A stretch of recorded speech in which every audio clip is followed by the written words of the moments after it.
It's time to think, yeah, not think like you think, that ain't thinking.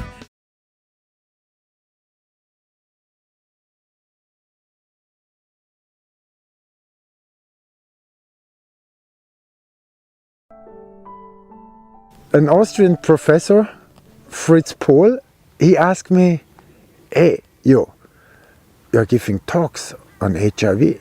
Did you check the evidence? And I said, look, the whole world is saying this. And he said, no, he was not asking the world. He's asking me. I became a red face and said, no, I have not checked because, no, I just heard it. And then he said, look, this might be dangerous.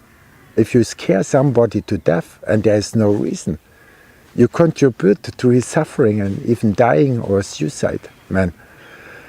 And then he gave me the copy cards, that I am able to copy everything. And he said, look, every paper which is of interest, you copy twice for me. And Friday afternoon, we are going to discuss all on this. And this is how I was pushed into this field, And then I went, of course, I found the publication of Gallo and then from Montagnier. And I saw virus in the title, but a viral structure. A nucleic acid of a given size, a given sequence, with an envelope. It doesn't appear in the paper. Only single molecules were added and said to be part of a virus, and a certain activity said to be, that it's representing a virus. But it was never isolated, never seen in a human being, in blood or in a plant or in an animal, just photographs from cell cultures, which everybody knows. These are showing typical structures of cells dying in the test tube, So this is how I run inside. And I was deeply shocked. What happened when you told this to other scientists? I was not able to tell to nobody because I was afraid I'm losing my lab. I go in the 5th term, I got an own lab. You imagine, And then I was afraid that they kick me out of university, So I was studying, I was looking right to the left, to the measles virus, to the hepatitis viruses, and then I saw, look, it's always the same. But I thought, no, probably I have overseen something, and the medical doctors are much more clever than biologists. But surely I was speaking with him, and then I made public lectures at the university on this, the non-existing of the virus and of HIV, and wow, some were happy on this and some were not. And what I realized at the very beginning, that the people considering themselves left, modern, that they were rejecting this and they don't want to hear it, At some point I decided I just want to look for some evidence, because they've told us that, certain things cause certain things. And a lot of it, a lot of disease is explained as an infection, like that there's some microorganism like bacteria or a fungus or a virus, right, that makes us sick. And it's hard to do much about that. It's like we're kind of a sitting duck and, they're coming after us, right? Like it's a predator-prey kind of model, a warfare model. And so at some point I was like, I'd like to look at what the evidence is behind that, because in medical school, they just kind of told us, this causes this disease and this causes that disease, but they never showed us like the original study where they discovered that. They did tell us, though, the rules by which you have to prove that. And it's this thing called Koch's postulates, named after a microbiologist and physician who was like one of the fathers of germ theory. Robert Koch. Yeah. And so it's just like 4 rules, and it's really like straightforward. It's like, you have to have, some illness that you can identify by its symptoms. So people get the same symptoms, like something like polio, for example, where people get paralyzed and they get a specific lesion in their spinal cord. And so then from that person, from the diseased part of their body, you can isolate and purify whatever germ that you think causes the illness. And you should be able to do that from everyone with that illness. And you shouldn't be able to get it from anyone without the illness, right? Because if you can get it from healthy people, then what's to say, how do you know it causes anything, right? It could just be there by accident or there in everybody. And so then once you isolate it only from the sick people, then you're supposed to give it to a healthy person and they would get the same exact illness, right? And then there's one more step. You're then supposed to isolate it from that person as well. But I don't even, think that's terribly necessary for the point of this discussion, because when I started looking for specific illnesses, like polio or measles or coronaviruses, what I found is that no one did that experiment. Like no one proved that it caused an illness. And then I looked into, I think your videos, you were mentioning this, and I'm like, let me do my own research. Because again, do your own research. Found Absolutely. Stephen Lanka, and he had a challenge, or Stephen or Stefan, I don't know. Stefan Lanka, yeah. Stefan Lanka, where he was willing to pay $100,000 if you can prove that you have located the measles virus. Yeah, and exactly. He won. Yeah, he won by the German Supreme Court. Yeah. So it's a pretty definitive ruling. So when I realized that nobody's able to prove this virus, I'm like, you don't mean to tell me that AIDS, because that's a very bold statement. Absolutely. You can't isolate the AIDS virus? Well, let me tell you a little story about that. Yeah. And it's related to COVID-19 too, because the main test that they use to say that you're COVID positive is called a PCR test. Oh, I know. And that's right. That's polymerase chain reaction. And so the inventor of that, his name is Kary Mullis. There was a time when I first started asking questions. All I wanted was, where are the papers? Just tell me the papers that you read that convinced you that HIV was the cause of AIDS, because I need to reference those papers in I was working on a test for HIV with PCR, and I needed to write a little report to the NIH and say, here's the progress we've made. And the first line of it was, HIV is the probable cause of AIDS. And I thought that was true. This is before I got involved. And I said, what's the reference for that quote? And I looked for it for about 2 or 3 years, and I never could find it. And by the end of 2 years, I'd ask everybody at every meeting that I'd gone to that talked about AIDS, I'd ask, I'd look through every computer database. There is no reference. There is nobody who should get credit for that statement. And that's a pretty weird situation in science, where getting credit for a discovery is the most important thing in your life as a scientist. It's silly to hear people saying, you don't believe that HIV causes AIDS? You don't believe that? I mean, it's just a word, but it's a very, very important distinction, I think, that that's why it's become a very emotional kind of thing, because people actually, they get personally committed to what really is a body of evidence that can be analyzed, by lots of people, and at this point there's so much of it out there, nobody can really analyze all of it, but nobody can write a review of it that says HIV causes AIDS because of this. If a postdoc were to write a review of their literature that showed without much doubt that HIV was the cause of AIDS, that guy would be famous. Now there's 100,000 guys out there who had the opportunity. 10 years has passed. We've been waiting for this star postdoctoral fellow to distinguish himself forever and get a lifelong grant from Tony Fauci, but he hasn't shown up. No one has bothered to write a definitive review. Any journal would take it. That right there proves that HIV does not cause AIDS. Just because Bob Gallo gets up, takes his sunglasses off and says, gentlemen, we discovered the cause of AIDS. That's all we have. New York Times article, CDC report, that's all we have. That's not enough. That's not enough to that is not sufficient to publish even a meager little scientific paper somewhere. That isn't enough for scientists to believe some inconsequential fact about some star 50 light years away.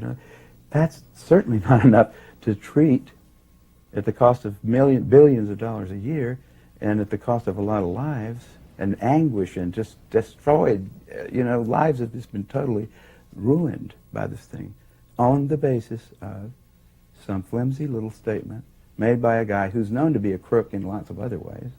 He lied about a whole lot of other stuff. Why do we trust him there? If he was a witness in a courtroom, we wouldn't trust his testimony. We've caught him in too many lies. So you don't trust him anymore. Scientists are supposed to have some evidence that leads them tentatively to some conclusion or to some action.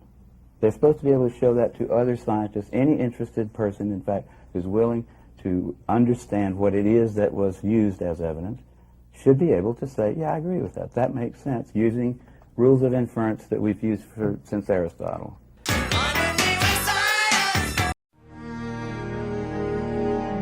The first time I really questioned it, I was working on a project where we were measuring HIV in people's blood at this place called Specialty Laboratories in Santa Monica.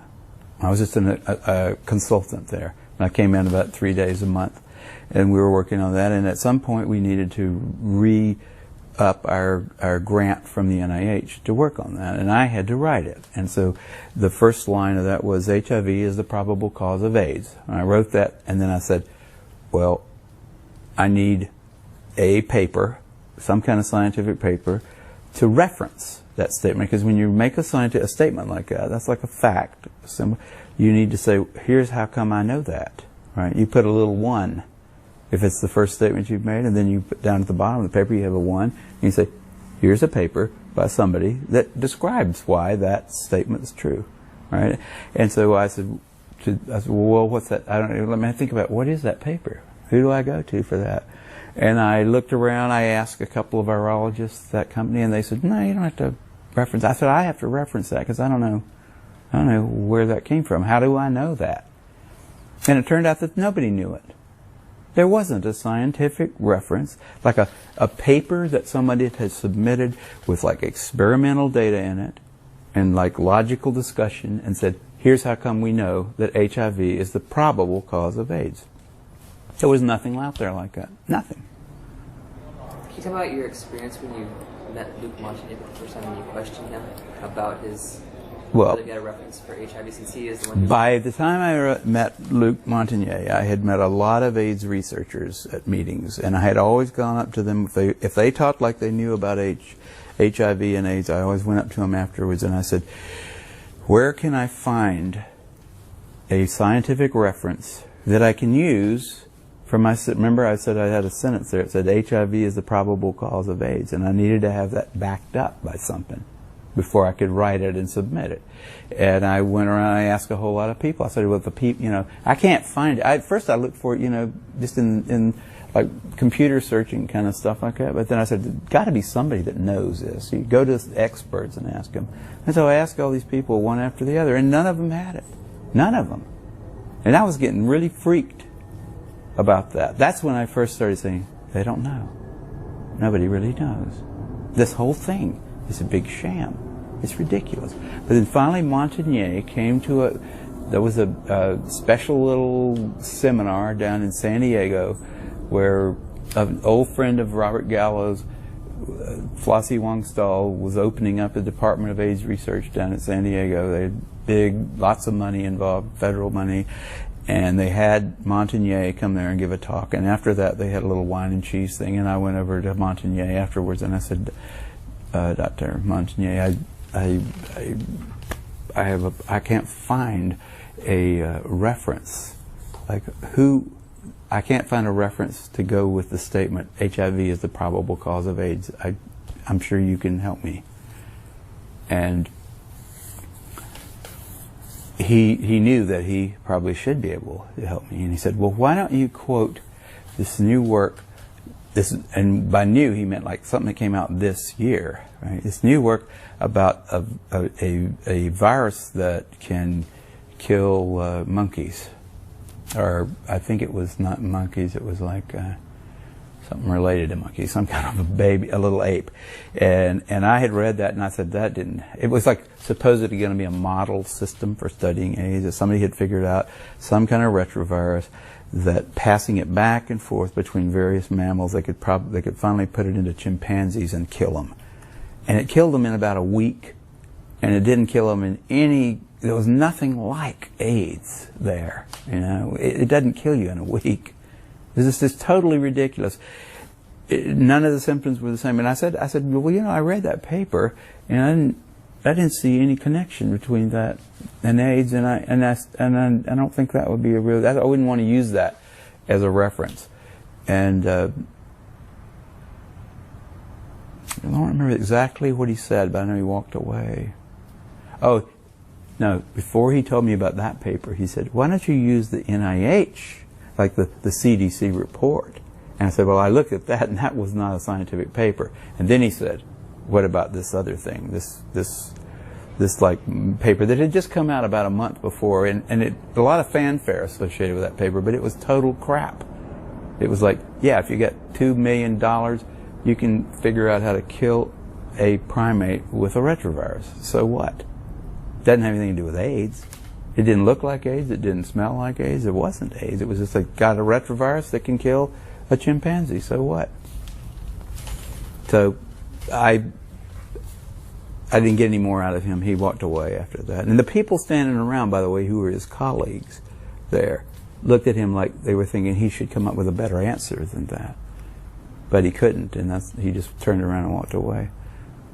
I really thought he'd have an answer.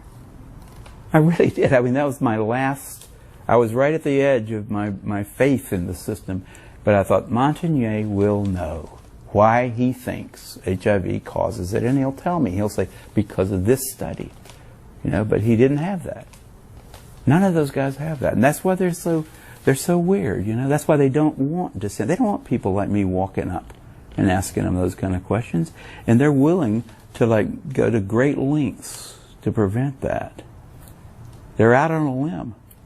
I wouldn't want to be there with them.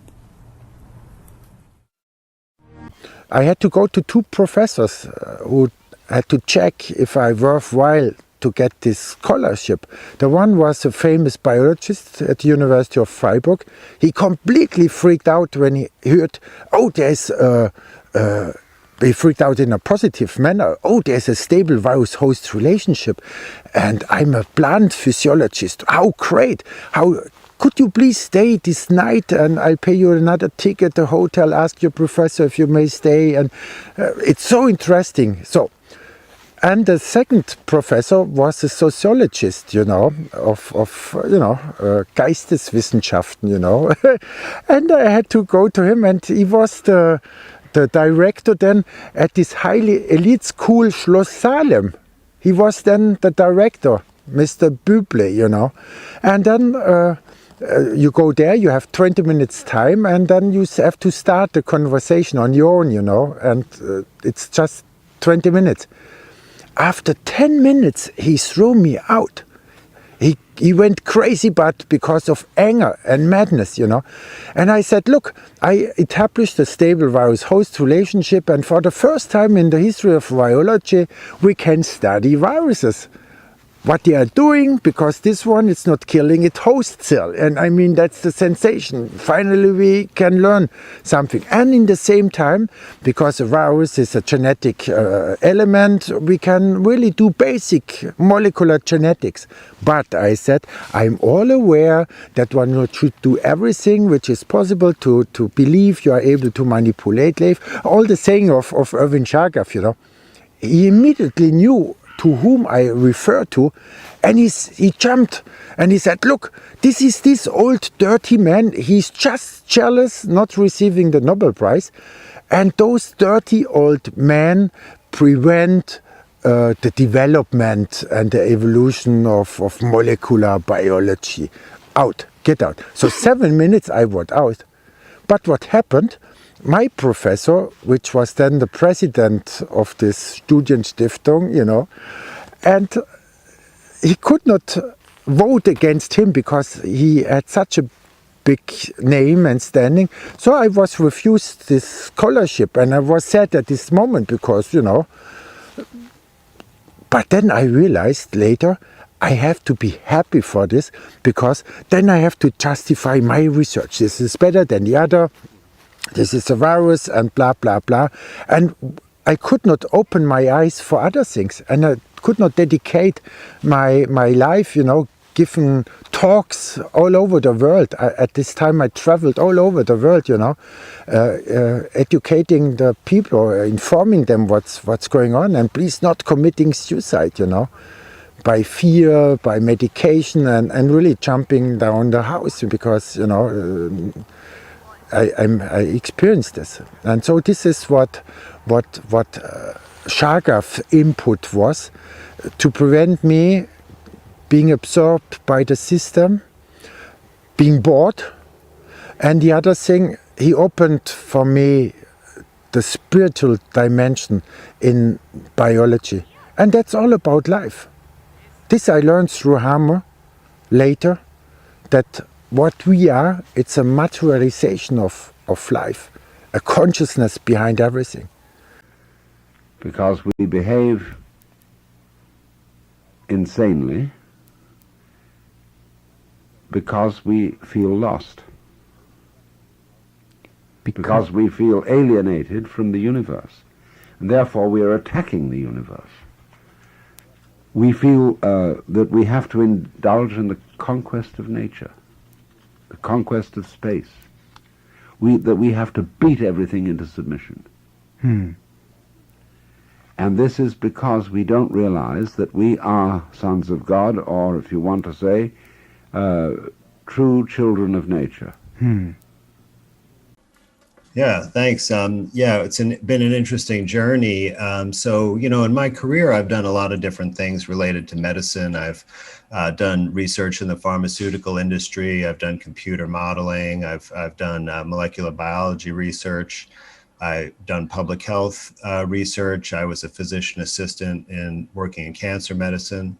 And then I was a forensic psychiatrist and in academia, and I published original research and was a peer reviewer for papers and things like that.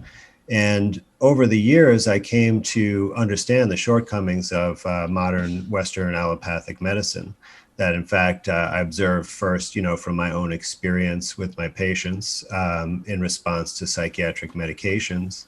And then later on, reviewing other areas of medicine, that there simply were poor outcomes. And in fact, one of the leading causes of death is medical care, according to scientific studies. So coming from that perspective, I started to back out of the medical system and study, you know, other forms of healing, natural medicine. And when the pandemic started occurring, you know, back in December, it kind of sent up some, I don't know, alert signals for me that something was special about this, because, you know, we've been through lots of announcements of various types of epidemics, right? You know, there's SARS, there's been MERS, Ebola, swine flu, bird flu, you name it. virus. I mean, it keeps going on, right? And so these things come up every few years, and they generally never amount to much. They certainly have never known anyone who's been personally affected, unless it was maybe by a vaccine like the swine flu vaccine. Sure. But so there seemed to be something different about this, because when I traveled last February to the west coast of the United States, I noticed in the San Francisco airport there were people wearing masks. They were traveling from Asia, like from China or Japan or someplace, you know, overseas, because a lot of flights come into the US through the West Coast. So I just thought there's something different going on now, and I wanted to look into it. So I started looking at the scientific papers that were published about, you know, this allegedly new virus causing an illness over in China. And that's really the first time I looked carefully at what are the scientific methods that they use to show or demonstrate a new virus. Like one, you know, we're talking about discovering a new organism, or they call it an organism or a parasitic organism, right? That's never existed before, never been known to exist. So like imagine, you know, if there was a new kind of frog that you discovered, Sure. right? Sure. Well, how would you know that you found it? I Well, mean, you know, you take it, you look at it, you examine it, and you discover that it's different from everything you know so far. Right. And if you go in all these like natural history museums that where, you know, people who discovered new species, like, you know, that went to the Amazon rainforest for the first time, they of course took these specimens back, right? And they put them, they preserved them, and they could, you know, look at them and study them because they had the actual organism. So I'm expecting to see in this paper that they would actually have a virus like that, you know, that you could like pull out a drawer, you know, in some archive somewhere, and then pull out a sample and look under the microscope and just see nothing but virus, right? Because, you know, one thing they say about viruses is they're practically invisible because they're so small. You need the most powerful type of microscope that exists, called an electron microscope, to see it. And all of the tissue that you look at under an electron microscope has to be prepared in such a way that, you know, it's far gone, like it's dead and frozen and saturated with chemicals and such. I see. But that's the only way you can see it, right? But when I read this paper, I realized that they didn't do any such thing. Like there was no drawer that you could pull out where they had this thing. In fact, they never had it at all. You know, I actually left my residency after a year because basically we had a clinic in my first year and we gave this, 2-month-old baby this vaccine. Baby died about 3-4 days later.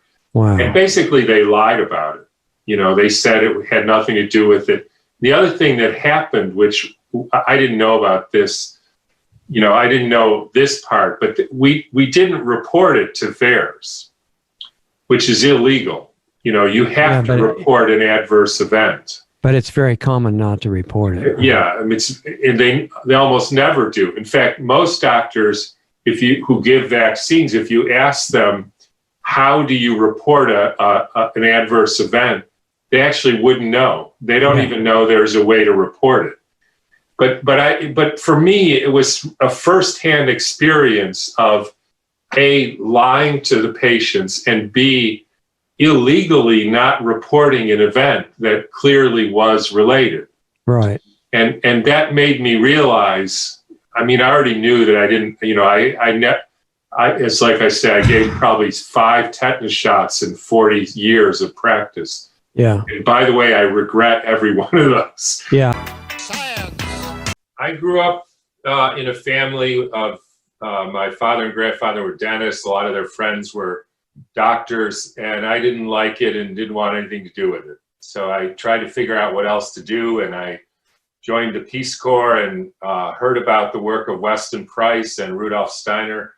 And it hit me that the kind of doctor that I didn't want to be was not the only kind of doctor there was. And I was, a normal guy growing up in suburban Detroit. I happened to be a really good basketball player and a golfer. I mean, that's my background, basically. I was good in science, not great, but, good enough. And the only thing is, I like to say that because I ended up thinking that my father and his friends didn't actually know much. And I think that was a huge gift to me, because these people who were, supposed to be authority figures, right? You're supposed to look up to them. I realized early on they didn't know squat. and so I didn't grow up thinking that people in authority actually are right. I mean, it's possible they're right, but just because they are, I didn't believe that. So, I started looking, I have to prove it for myself. I've been a practicing general practice medical doctor since 1985. And pretty much all that time I was working with a different model of health than the conventional medicine, trying to figure my way into what really works for people and why people get sick and how they get better, and just trying to do whatever I could to help people out without using drugs and surgery and that stuff as much as possible. Mm-hmm. So that's pretty much my background. The other thing is I've always been drawn to scientific truths, which often turn out not to be actually true. So a number of my books are based on those kind of things. So one of the books was I tried to demonstrate that it's not possible for the heart to push the blood around the body. In other words, the heart isn't a pump. And that blocked arteries are not the main cause of heart attacks, even though everybody thinks they are. Yeah. And then the next book, I looked at vaccines and basically came to the conclusion that they don't work and they're not safe. And then the third one had to do with cancer is not a genetic disease, and because we think it is, we haven't been able to treat it in spite of spending trillions of dollars in the numbers are we have about 2.3% improvement in outcomes based on a few $1 trillion worth of research. So that's sort of the background. And then I've known about the problem with viral theory and even the whole issue with contagion for decades, but I didn't really want to get into it because it's such a deep core myth that we all live under. And even though I could see the point in tackling this, I just sort of didn't want to. But then I was asked to go to a conference, and it was right when the whole COVID thing started. And I went, and there were not many people there, and the other presenters didn't show up because they didn't want to travel. And I ended up giving a talk to about 20 people that was, I would say I didn't really know it was being taped. I sort of knew if I thought about it, but I really thought I was talking to 20 people. Mm-hmm. And I basically said that viruses don't cause disease, and there's a whole other reason why there's this COVID-19. And I explained that a little bit, not a whole lot, because it was only about 10 minutes. And the next thing I know, I've heard something like 100 million people saw that video. Wow. And I got calls from NBC and CBC and the Canadian Broadcasting Corporation and outlets in Europe, and hundreds of emails, probably more. And I decided that it's time that I really looked into this subject. Yeah. And I decided that I needed to become fluent in virology because the problem is that if you talk about most Americans, and now I'm talking about 99%, mm-hmm. they are not fluent in virology. They are virologically illiterate. Right. Now, the interesting thing is, having been a doctor for 38 years and actually writing a book about vaccines, I can say also that I would say 98% of medical doctors are also virologically illiterate. And I say that as a kind of criticism, but a year ago, I would have put myself in the same category, looking back. Mm-hmm. If you had asked me a year ago, I would have not said I was illiterate, but that's because I didn't know better. and that's unfortunate, but that's the way life is. You learn. Live and learn, and so I basically took it upon myself to learn how to be literate in virology. And what I saw was that A, there's no coronavirus, and B, viruses don't cause disease. And I thought, given what I'm seeing, that I should probably tell somebody about that. Right. Time to think, yeah, not think like you think, that ain't thinking. We're nature doctors, okay? We know better. So that was also an eye-opener. But it was about, I already didn't believe in vaccines. I think that was probably the beginning of the whole germ theory unraveling. Vaccines didn't make any sense, okay?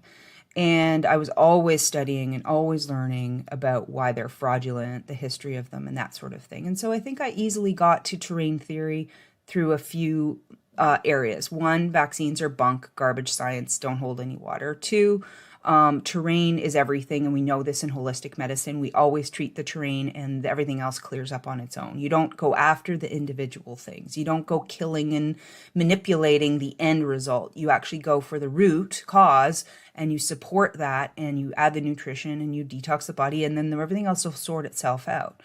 I knew that we had microbes literally every part of our body. And I knew about microbiome, but we also started talking about the virome in our bodies, that we have our own types of viruses, which are part of our milieu. And so, you see how you can piece together all of these things. And then eventually I had this aha moment when it was about 3.5 years ago now, maybe close to 4.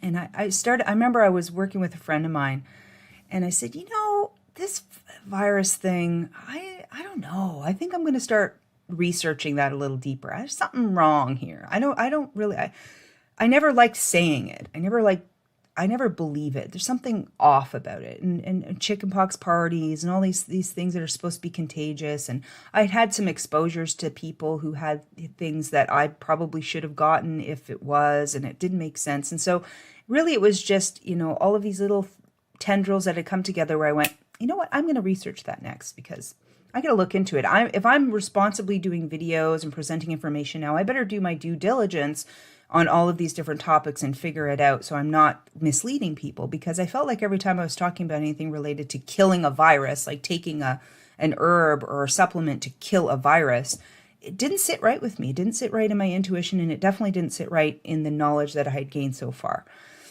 So I definitely sat with it for a while, and I questioned it for a while, just like somebody who's unraveling something will do. And then finally I started to do deeper research, just like what happened with DMSO, just like any topic that I was like very curious about. I started to do deep research, just like anything that anybody ever kind of gets a little question mark over their head about, like, the official story of 9/11. This doesn't sit right with me. Maybe I should do some research, same deal. And so then I found Jon Rappoport. I found, actually, who was it? It was actually, can't remember the person's name, but he actually wrote an article about Dr. Stefan Lanka. It was the very first piece that I read. And then I was like, Stefan Lanka, and he's German, I'm German, this is cool, hey, wie geht's? Like, so I was like, and he was just right up my alley. I totally could hear him, and I read everything. I just devoured his information. And then I went to Jon Rappoport after that. And then I already knew about Robert O. Young. It was so weird. I'm like, oh yeah, of course Robert O. Young was talking about this stuff way back when I, had my Healing Arts Center. I remember some people who were really fanatical about his stuff, even though I didn't think the alkaline thing was quite so accurate. Like, it was a little... there was something wrong there. Like, you don't just get alkaline. We have acid places and alkaline places in our bodies. It's not a general thing, right? So I think I discounted his work then because of that, right? Because it's easy to do that with somebody. You have to learn to discern and sift through, and you might not be right about one thing, but they're right about like a million other things. So, because everybody's learning and growing, and it's okay to make mistakes because that's how we learn, and that sort of process. So I had to double back on his work. And really it was I'm not thinking there are many more so it was like the DMSO story. I'm like, there's hardly anybody talking about this. This is weird. Why are we not talking about this more? Like, there's no viruses. There's never been there's never been a virus ever isolated ever? Okay. That's kind of a big deal. If we're believing that that viruses cause these crazy diseases and vaccines are there to prevent the virus from causing the disease, then the entire story falls apart. So nothing is holding water here. And then I think it was the last time I ever got sick. I happened to lose my voice. And that's when I did one of the first videos on There's No Viruses. So it's a really hard one to listen to because I'm like, rah, rah, rah. But I didn't care because I'm like, I have to talk about this. Well, the essence of one's identity is that we are, each one of us, a different way of expressing the ultimate energy of the world. We are, each one of us, Yes. a different way of expressing the ultimate energy of the world, which some people call God. Only the idea of God in the West is idolatrously tied up with the image of a universal monarch, political monarch modeled on the pharaohs of Egypt and the Cyruses of Persia. And so, therefore, if I say I am God, or as Jesus said, I and the Father are one, this always sounds subversive. It sounds crazy. It sounds like saying, I am the boss. But that's not the only idea of God that one can have. In Hinduism, for example, God is considered the self. the self of the individual and also the self of the universe. And if Jesus had lived in India and had announced that he was God, everybody would have said, of course. Congratulations, you found out. You know?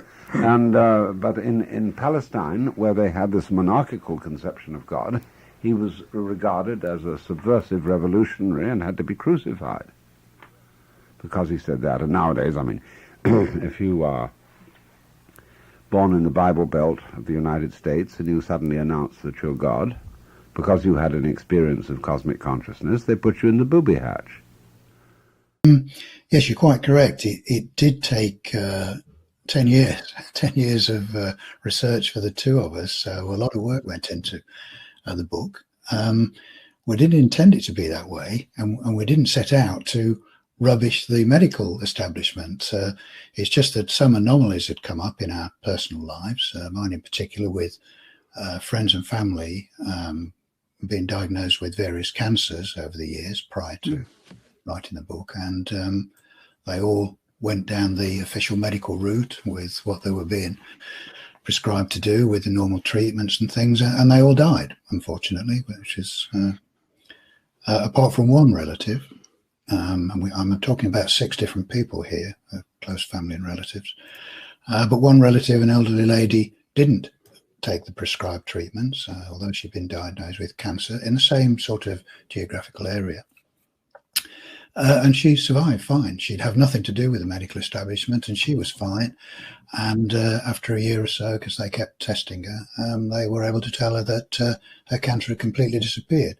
So that was the first sort of, I thought, okay, so everyone that did what the medical establishment said died, and the one that didn't do what the medical establishment lived. So that was the first wake-up call. There's something wrong here. But also, Dawn and I had written a couple of books before this tome, and one of them was about the nature of reality. But we wrote under a pen name then, which was NOR, stood for the nature of reality. So it was a non-medical book. It was about, the big questions in life. Is there a purpose to life? Why are we here? What happens to us when we die? Those sort of things, which have been a passion of mine in particular for many, many years. But there was one chapter in that which was about health and how it figured in the nature of reality and human life, and in particular a chapter about viruses. And we realized we didn't really know very much about viruses at that time, so I'm going back quite a number of years now, probably 15 years. So we started researching it, and purely by chance, we came across the first disease that we looked at, which was HIV/AIDS. And up until that point, we believed what everyone else believed, that germs made you ill, germs of one sort or another, whether it's bacteria or viruses, that most diseases were caused by them, that vaccinations were good for you and prevented you getting these diseases. That's what we believed. And when the HIV/AIDS thing hit the scenes, in the 80s, we believed what the medical establishment were telling us, and the media in particular, with all their dreaded imageries of mass graves and tombstones. It was dreadful, frightened everyone. But we thought they knew what they were talking about. But as we found out when we started the research, nothing could be further from the truth. We realized that the medical establishment was not based on science.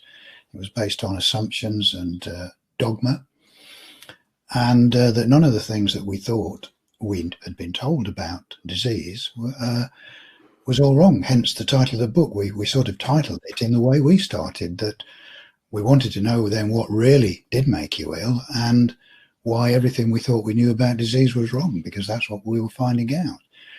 But as I say, the first disease we looked at was HIV/AIDS, and we wanted to know what was the cause of it.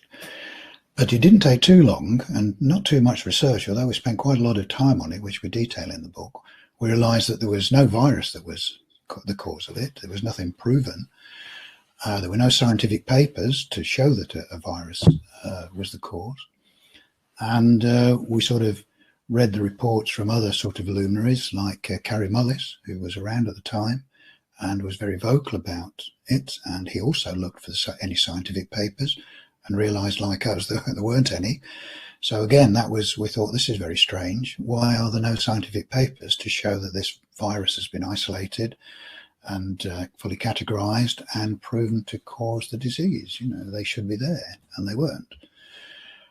So the more we did more digging and realized that, cutting a very long story short, because we went to lots of meetings with people who were vocal about it, dissidents. We read reports from people like Kary Mullis, Peter Duesberg, and others, talked to doctors, talked to supposedly HIV positive people who thought they were HIV positive, because they didn't know the flawed test which was being used on them, like now. So we spent a lot of time looking at that, and we realized that there were very straightforward reasons for what was actually happening. So that was the first one. So we spent quite a lot of time on it, and Dawn and I realized that, we said to one another, if they can be so wrong about this one thing, what else are they wrong about? And that was really the start of disappearing down this very deep rabbit hole, which took 10 years of research. Because there's probably people that have listened to us before, they know that neither Dawn or I are from a medical establishment. I mean, I'm an electrical engineer and Dawn's an accountant. But, and people often say, well, how can we be writing about these medical things? And the answer is easy, really, for the reasons we got into it, as I've just mentioned, accidentally, really. But because we both have technical backgrounds, so we're used to doing research, we're used to paying great attention to detail, and we're used to asking questions, regardless of what people might think of us. And unlike doctors, we could ask the questions they were afraid to ask. Otherwise, they lost their jobs, as some have. But we had no allegiances to anyone, so we could ask any questions we liked, and we did, even as we met doctors and challenged them over these things. And of course, they couldn't prove us wrong. So that was the start of it. So because we could see that there was a lot of things wrong with what the medical establishment was telling us, we thought, well, we need to go back to square one, or go back to quite an early date and see how all this started. And of course, it started with really the germ theory.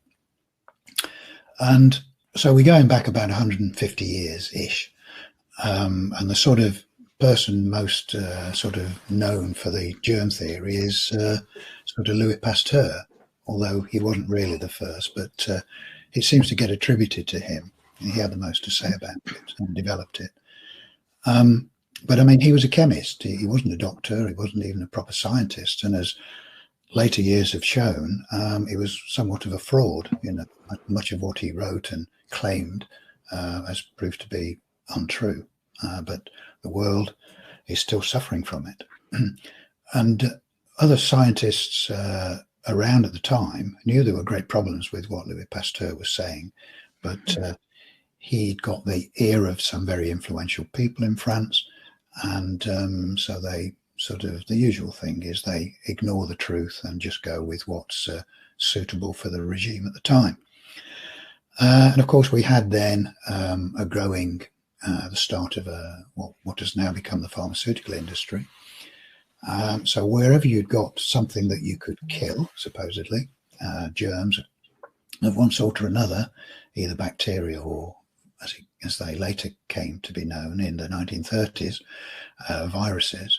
But they were seen as something that would attack the body and therefore needs to be killed, with various lotions and potions and later vaccinations, of course. And so this became the huge industry that it is today, making billions, all based on a fallacy, because as we dug deeper and deeper and deeper and realized that there was no scientific evidence to prove either bacteria were the cause of any diseases or the so-called viruses. And as people probably know, the word virus actually comes from the Latin, and its original meaning was poison or toxic material. So it was nothing to do with an organism, a supposed microorganism, which they didn't even know existed until the 1930s, when the electron microscope was invented, and they could see these smaller particles in tissue and the blood. And they made their second big mistake, which was to see these small particles and start to attribute other diseases to them, which they couldn't blame on bacteria. They could see bacteria, which are living organisms, of course. They could see them with their optical microscopes, but they couldn't see these smaller particles, which then they gave this name virus to, which is a misnomer, really. But that stuck with it, and we live with that today. So that's really two big mistakes. First, they saw bacteria, and whenever they looked at them in a supposedly diseased person, they saw these bacteria clustered around dead or dying tissue and assumed that they were the cause of the dead and dying tissue, instead of realizing that they were actually part of the cleanup mechanism and were actually getting rid of the dead and dying tissue in the same way as bacteria does in the forests, with dead trees and vegetation. They break it down into its component parts so it can return to the earth and be useful. And it's the same in the human body. The body has trillions of bacteria, both in it and on it, which are all doing a special job. Without them, there would be no life. We would die. But as I say, that was their first mistake in attributing disease to bacteria and then later to viruses. And that's just the paradigm that we're locked into now. And of course, then I won't call it a science, but the methodology of virology came along, and which is a whole industry that's grown up around this same fallacy. And there are many others like ourselves that have investigated virology and realized that, again, there is no scientific basis for them being able to attribute any disease to a so-called virus. And again, like us, many people have looked for the scientific papers to substantiate the claim that virologists make. They don't exist. And many doctors, including modern-day doctors like Dr. Andy Kaufman, Dr. Tom Cowan, and others, have also looked for these papers, and they don't exist. And they've been challenged to produce them. And many people around the world have written to their health authorities and governments under the Freedom of Information Act to ask for the proof. Where is your scientific evidence that, particularly with this so-called coronavirus, where is your scientific evidence that this virus is the cause of this supposed disease? And in every case, and we have copies of most of these papers, there's dozens and dozens of them. In every case, the authorities have written back and said, we do not have that information, which sort of beggars belief, doesn't it? They openly admit they don't have the scientific information, and yet they continue to shut the world down on the basis that they do know that this virus exists and causes this COVID-19, which of course it doesn't. It's a complete fiction. And we have looked into the reasons behind this, and we may get into it later in the chat if you wish. We do start to touch on it, vested interests in our book. But of course, our book doesn't cover coronavirus specifically, because at the time we released it, which was Christmas of 2019, coronavirus, nobody had heard of it. And people often said to us, it's very fortuitous that you released your book just as this was released, the coronavirus was released on the world. And we said, well, yes, if you believe in coincidences, which we don't, but theoretically we didn't know the name of it because no one else did. But that doesn't denigrate anything we've written, because it applies, what we found applies to all so-called viral diseases, and that is, there is no proof, absolutely no proof whatsoever, that any virus caused any disease. They had randomly obtained several non-human samples, including from a pawpaw, a goat and a sheep, but assigned them human names and ages. The samples were then submitted to a laboratory with, according to Magufuli, the goat and pawpaw testing positive. Listen, I know that this is really kind of an earth-shattering, identity-threatening notion that we're talking about here. And, I want to emphasize that I didn't want to go down this path. I didn't want to discover that most of the things that I had been taught in medical school were upside down. But I decided several years ago that I needed to improve myself and start to go down this kind of spiritual journey that really changed me. And one of the main principles, and I learned this from one of my mentors, Neil Kramer, is the pursuit of truth. That the pursuit of the real truth, the ultimate truth, is really a spiritual journey. And it's crucial because everything that's happening now and that will happen in the future is going to be based on our perception of truth. All the decisions we make, what we accept from power structures and authority figures, is all going to be based upon that. And in this pursuit, when things started to happen, the beginning of 2020, I decided, let me start at the beginning and let me look at the papers that describe this, thing that they're calling a virus they say it was causing this new disease. And it wasn't really until I looked at those papers that I realized they didn't actually do experiments that could prove even the existence of a virus, let alone any causation or association with an illness. And this really rocked my world at the time as well, because of course I grew up like everyone else, being told that I'm contagious to other people when I'm sick, spreading germs around, especially viruses that were invisible. And of course I was immunized as a child against many of these things. I had chicken pox because that was before they had the vaccine. But by the way, the vaccine is not responsible for the drop in chicken pox, a separate issue, but as an aside. And then of course in medical school, I learned that viruses caused all of these illnesses, and they just kind of told us as a matter of fact, but never presented the experiments that really led to that conclusion. So it was really shocking for me to see that what they were doing was really fraudulent or real horrible science. I mean, and also I realized that some of the basic methods that you use when you design any experiment were completely absent. For example, the use of a control group. We all know that that's really important because things can happen for reasons that we don't account for. And a control group rules that out. I think it's important for our listeners, for those who don't know, for those who are uncertain, for those who are unsure, for you to define that term. What is cosmic consciousness? Cosmic consciousness is a thing that can happen to anyone, like falling in love or getting measles, or it's an experience of being one with the whole scheme of things, where suddenly you wake up and see that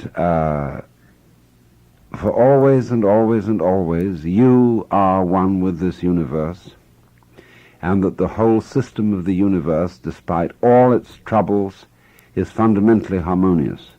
And that it's difficult to say that everything is right, because that doesn't make any sense, because you don't know right without wrong. But there's this sensation of being